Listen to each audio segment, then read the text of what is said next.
pense que là, l'image qui est derrière moi, tout le monde l'a vue au moins une fois dans sa vie.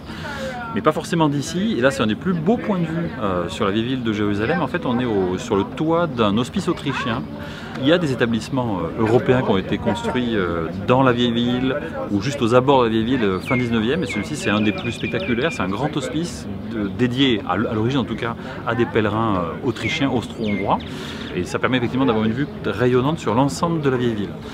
Donc juste en arrière-plan, ce qu'on voit c'est l'image la plus classique et la plus belle peut-être de Jérusalem. Effectivement là c'est le dôme du rocher, donc, qui est au centre de l'esplanade des mosquées. Donc ce beau dôme doré sur la structure bleue. Alors cette structure bleue elle est relativement récente en fait, là, elle date je crois du 16e, 17e siècle. Moi je ne suis pas un spécialiste, hein, donc ce que je veux dire n'est pas forcément très précis dans les dates. Mais par contre la structure elle-même, cette structure octogonale en fait, c'est le bâtiment islamique je crois le plus ancien en élévation qui soit conservé. Et il n'est pas n'importe où, ce dôme du rocher, en fait il coiffe un endroit qui évidemment est au cœur, mais vraiment là c'est l'épicentre de tout ce qu'on appelle les religions abrahamiques, puisqu'en fait c'est le rocher d'Abraham, c'est là où Abraham est censé avoir reçu la tentation ultime de la part de Dieu, puisque Dieu lui avait intimé l'ordre de tuer son fils. Et c'est là où à la fin l'ange retient le bras d'Abraham, puisque Abraham était prêt à aller jusqu'au sacrifice ultime, sachant que ce fils, c'était le fils sur lequel il fondait tous ses espoirs pour créer une progéniture et une descendance qui allait peupler la terre. C'est ainsi que Dieu le lui avait dit. En plus il l'a eu très tard ce fils, puisqu'il était déjà très âgé, sa femme aussi, c'est déjà une forme de miracle qu'ils aient pu avoir un enfant. Et pourtant au dernier moment Dieu lui dit je vais te reprendre ce fils. Et il a tellement d'amour pour Dieu, ce brave Abraham, qu'il est prêt à aller jusqu'au bout du sacrifice et à tuer son fils. Enfin, en tout cas, il est sur le point de le tuer, Isaac. Dieu retient le bras et c'est le rocher d'Abraham. Par ailleurs, sous le rocher d'Abraham, il y a la grotte, et dans cette grotte, il y a le puits des âmes. C'est là où toutes les âmes sont censées arriver au moment du jugement dernier, suivies par le Messie. Et en arrière-plan du rocher d'Abraham, on voit le mont des Oliviers. Au pied du mont des Oliviers, on devine déjà des cimetières. Ces cimetières sont sur les pentes de la vallée des larmes, la vallée du Kédron. Donc là, c'est vraiment la vallée des morts. Et c'est de là où sont censés, à un moment donné, sortir les morts, au moment où ils seront appelés pour le jugement dernier. Passer par une porte qu'on ne peut pas voir d'ici évidemment, qui est la porte dorée, rentrer dans l'esplanade des mosquées, aller jusqu'au rocher, descendre dans le puits des âmes, et là le jugement dernier s'opérera. Donc on est vraiment sur l'alpha et l'oméga du monde. L'alpha, c'est cette marque abrahamique, le moment vraiment où Dieu et Abraham scellent cette alliance, et la fin du monde, puisque c'est là où les âmes sont censées arriver au moment de la fin du monde. Par ailleurs, donc là c'est cette grande esplanade des mosquées, avec en arrière-plan le petit dôme gris qu'on voit au fond, il a l'air petit d'ici, une mosquée très importante aussi dans l'histoire de l'islam, c'est la mosquée d'Al-Aqsa. C'est cette mosquée qui correspond donc à l'endroit le plus lointain par rapport à ce qu'était la représentation de la géographie de l'islam dans les tout premiers temps de l'islam. C'est sur ce rocher que Mahomet est censé avoir fait le voyage nocturne. Donc il s'est rendu dans ce qu'on appelle donc le sanctuaire le plus lointain, donc autrement dit l'esplanade des mosquées, et c'est là où il est monté au ciel et il a reçu un certain nombre de paroles de la part des prophètes qui l'avaient précédé. Les prophètes précédents lui confient d'être l'ultime étape de la révélation divine. En tout cas c'est comme ça que c'est conçu et perçu par l'islam.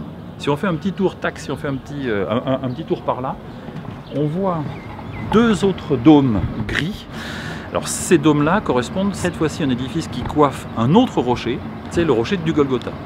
Donc là c'est évidemment un édifice, vous l'avez compris, c'est le Saint-Sépulcre, on est au-dessus du Saint-Sépulcre, donc c'est un édifice qui n'intéresse cette fois-ci que les chrétiens, mais dont on voit très bien l'effet de symétrie topographique et symbolique. C'est que d'un côté on a le rocher d'Abraham qu'on vient de voir, et en vis-à-vis on retrouve un autre rocher très important qui est une autre alliance entre Dieu et les hommes, cette fois-ci incarné par Jésus, autrement dit qui intéresse strictement la lignée chrétienne, sachant que Jésus est quand même très important aussi pour les musulmans.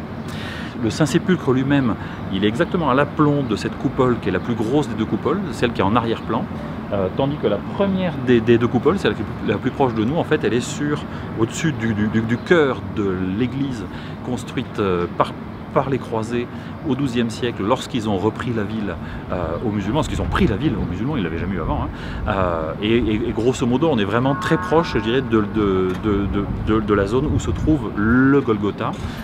Autrement dit, si on en croit en tout cas cette géographie symbolique et religieuse, l'endroit où le Christ a été crucifié. On vient de parler évidemment du dôme du rocher, on vient de parler du Saint-Sépulcre, autrement dit d'éléments qui structurent aujourd'hui en tout cas la topographie de la ville. L'autre élément qu'il faut intégrer, évidemment, c'est toute la ligne de remparts qui encercle la ville de Jérusalem. Il y a une littérature absolument considérable sur l'extension de cette ville, à quel moment est-ce qu'elle s'étend, elle se rétracte, dans quelle direction est-ce qu'elle s'est développée. Aujourd'hui, en fait, la ville, grosso modo, son périmètre marqué par ses remparts, il est figé depuis le XVIe siècle, depuis les remparts construits à l'époque de Soliman le Magnifique. Donc là, on est vraiment au moment où la ville est prise par les Ottomans. Elle va rester sous domination ottomane jusqu'au tout début du XXe siècle. Et c'est eux à qui on doit d'avoir construit ces remparts. Évidemment, une partie de ces remparts reprennent les contours de remparts plus anciens. Et là, c'est là où je dis que historiens, archéologues ont bâti une littérature, enfin, ont élaboré une littérature considérable sur la question de la taille de la ville. On estime qu'à certains moments la ville était plutôt développée vers le sud, puis qu'elle s'est développée vers le nord. On estime que telle rue est vraiment très ancienne ou pas très ancienne, etc. etc. Et c'est en fait l'impression qu'a n'importe quel voyageur ici en venant, parce qu'on lui parle de Jérusalem, c'est que ces remparts seraient censés marquer une ville éternelle. En réalité, c'est une ville qui est en mutation permanente, en mouvement permanent. Elle a changé de géographie symbolique à plusieurs reprises. Si on compare ce que pouvait être la ville, par exemple, il y a 2000 ans, à l'époque où on considère qu'elle est une capitale, en tout cas une ville importante d'un royaume juif, et si on compare à ce qu'elle est au moment où elle devient une ville qui ensuite n'est plus une capitale et qui ne le sera plus d'ailleurs jusqu'à très récemment, mais qu'elle devient une ville importante aussi bien pour le monde islamique, pour le monde chrétien, puis de nouveau le monde islamique, etc. etc. Évidemment, tout en fonction de l'évolution géopolitique, en fonction de l'importance de telle ou telle de ces religions, de ces forces politiques, cette ville qui de toute façon n'est pas une ville comme en tant que capitale politique, encore une fois, elle ne l'a jamais été depuis grosso modo 2000 ans, depuis 1948 et que la création de l'État d'Israël va faire en sorte que cette ville finisse par devenir la capitale de l'État israélien. D'ailleurs, on est au cœur de cette actualité en ce moment avec le déménagement de l'ambassade américaine, mais je ferme cette parenthèse. Pendant 2000 ans, grosso modo, elle n'est pas une capitale. Elle est avant tout une ville sainte avec une mutation géographique qui s'opère en fonction justement des lieux qui sont sanctifiés et qui deviennent les lieux de pèlerinage les plus importants.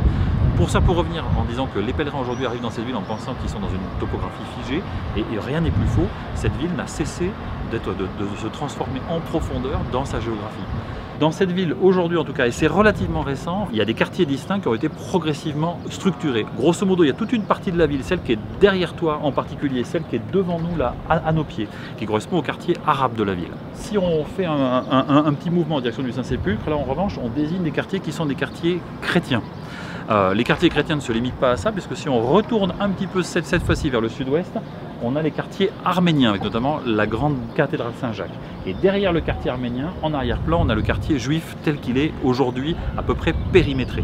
Il y a quand même un monument extrêmement emblématique de Jérusalem dont je n'ai pas dit un mot pour l'instant, c'est évidemment le mur des Lamentations.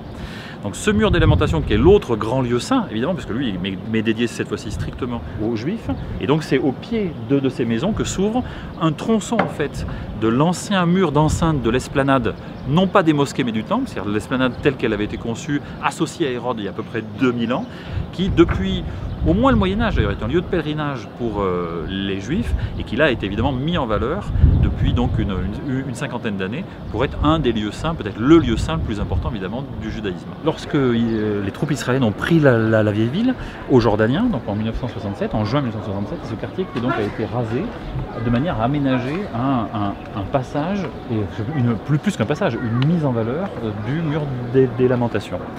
Il est resté néanmoins cette porte des Maghrébins qui est là-haut, tu vois, qui est au sommet de cette rambarde.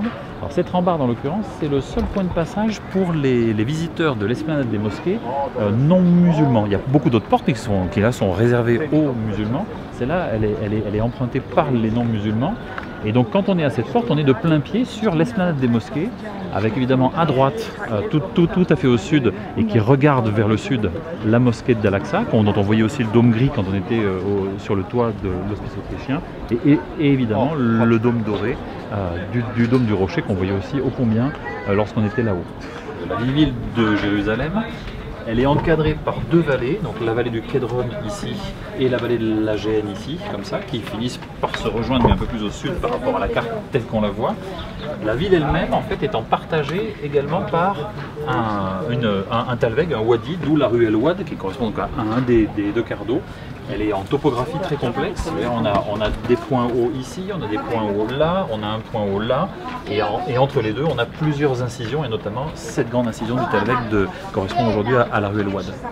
Ce plan permet aussi naturellement de retrouver grosso modo les grands quartiers de la Jérusalem actuelle, tels qu'ils se sont périmétrés au cours des dernières décennies, avec autour du Saint-Sépulcre, et derrière le Saint-Sépulcre, dans le quartier dit quartier chrétien, ici le quartier musulman, grosso modo ici en fait, et qui descend jusque là, voilà, ici tout ça, ça c'est le quartier musulman.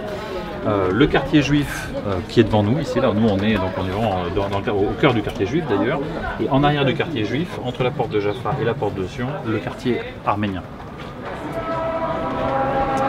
Là on est dans une rue très importante pour les pèlerins chrétiens parce qu'on est Via Dolorosa, dans un axe, dans un tronçon pardon, de la Via Dolorosa.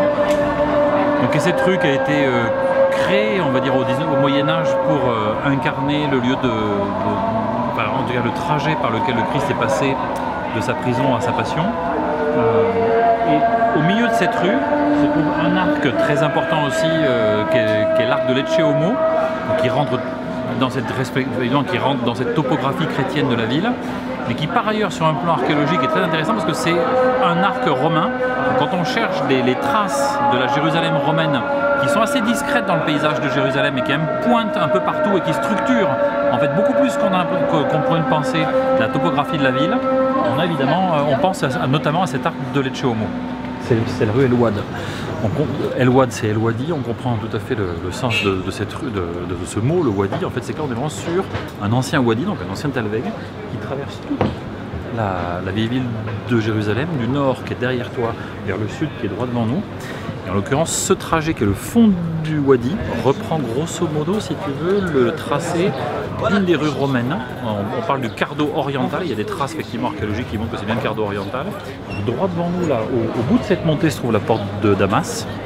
On est sur la grande porte nord de la ville. Et à même pas moins de 10 mètres de nous, immédiatement sur la gauche, on va dire le panneau marqué Church of the Holy Sepulchre. Immédiatement à gauche, en fait, il y a une autre rue qui part. Et ça correspond au grand Cardo, qui est le Cardo occidental. Alors là, droit devant toi, là, on est dans Chain Street. Donc en fait, tu regardes droit vers l'ouest.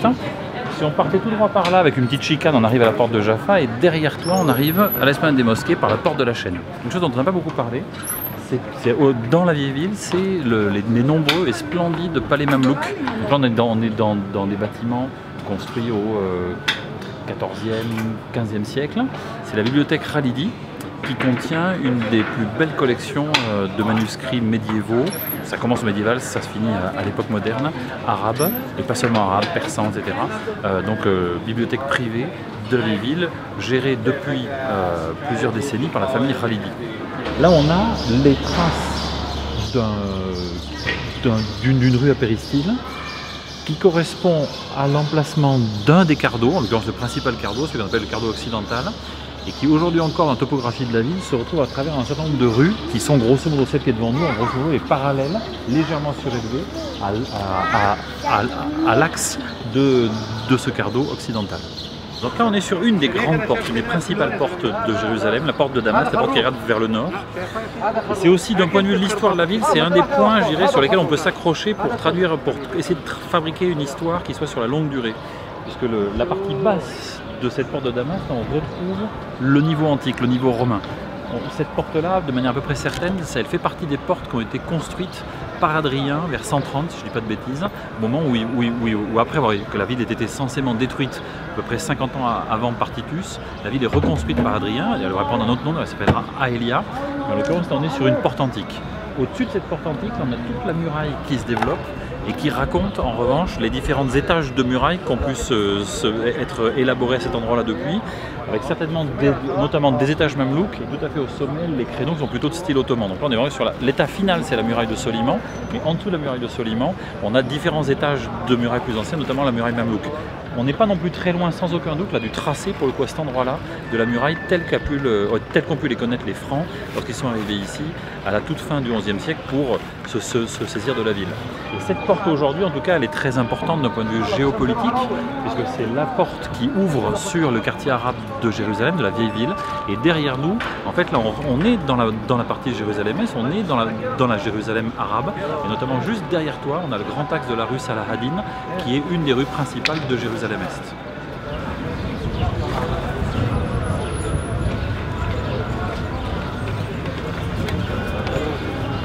là où nous nous trouvons et derrière nous s'étend la colline de Sion. Cette porte de Sion, donc, qui elle est percée dans le rempart ottoman, donc le rempart de Soliman, ouvre sur le quartier juif. Elle raconte toute une histoire des conflits, des appropriations de cette ville, parce qu'on est juste sur la ligne frontière, avant 67, on est sur la ligne frontière entre donc la partie palestinienne, jordanienne en fait, et la partie israélienne. On y voit aussi des tas de traces d'appropriation des lieux. On voit évidemment des inscriptions arabes à moitié effacées par les tirs. Et en dessous, là, sur le chambranle, a été apposée une mezouza.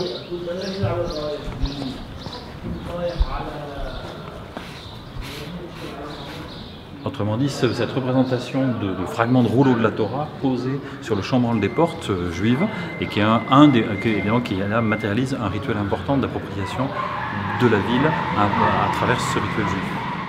On est à l'est de la vieille ville et devant nous s'étend la vallée du Kédron, qui est la vallée des morts, avec devant nous s'étend le cimetière musulman.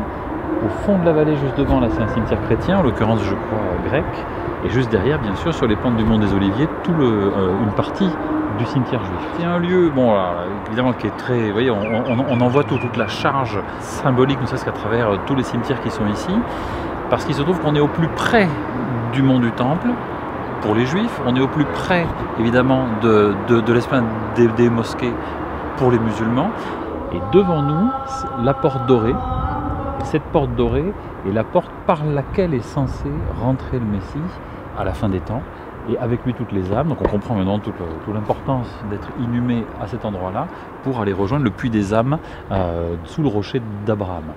Par ailleurs, devant nous, on est sur des très hauts lieux aussi pour le christianisme, puisque juste devant, là, on voit cette basilique, dite basilique des nations, donc évidemment église chrétienne, église récente, mais qui est à l'emplacement même, ou à peu près à l'emplacement d'une basilique byzantine, construite juste à côté d'un petit carré d'oliviers qu'on voit, là tu vois, on voit le vert tendre des oliviers, qui est le jardin de Gethsémanie. C'est là où le Christ donc est censé avoir été arrêté dans sa dernière nuit de liberté, au moment où, après avoir douté, il choisit de se livrer aux miliciens. Donc là évidemment, lieu très important parce que c'est le lieu des dernières prières du Christ avec les disciples qui sont en train de dormir sous les oliviers à cet endroit-là. Et juste en face se trouve la grotte de la Vierge et le tombeau de la Vierge. Alors là on est sur une promenade aménagée, une jolie promenade aménagée le long des murailles à l'extérieur, sur tout le pourtour ouest de la vieille ville, donc on regarde vers Jérusalem-Ouest.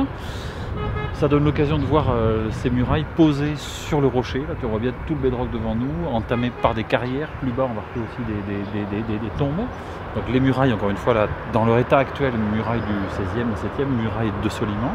Et en arrière-plan, là-bas, où on voit le petit minaret, voilà, la petite tour là, ronde, posée même sur une tour fortifiée carrée plus importante. Là, on est sur la citadelle. C'est la porte de Jaffa et c'est un autre endroit qui permet vraiment d'accrocher une connaissance de la ville sur la longue durée, puisqu'on sait que les fondations de cette citadelle remontent à l'époque antique, sans doute aux Asmonéens, d'après je crois les données archéologiques obtenues ici, remaniées sans doute pendant une bonne partie de l'Antiquité, et après tout au long de l'histoire, c'est resté à la fois, on sait que c'est une porte, on sait que c'est une citadelle et qui conserve après cette fonction défensive, aussi bien là, il y a tout un glacis, je crois, qui est d'époque médiévale, en l'occurrence par les Francs, remanié avant et après à différents moments de possession de la ville par les troupes islamiques, jusqu'évidemment donc à l'époque ottomane. Donc cet endroit-là est aussi un endroit très important pour la compréhension de la géographie de la ville dans la longue durée.